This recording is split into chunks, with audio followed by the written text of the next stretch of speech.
Upgrade your craft tabletops with centerpieces using these DIY lab decor flasks.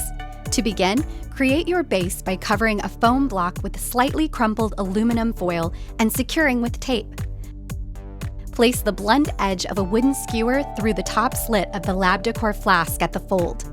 Use pieces of the double-stick tape and fold the top portion over so both sides are attached with a skewer in between. Take a small amount of polyester filling and mold it to your desired shape. Add double-stick tape to the top of the skewer on the lab decor and wrap the filling around the stick.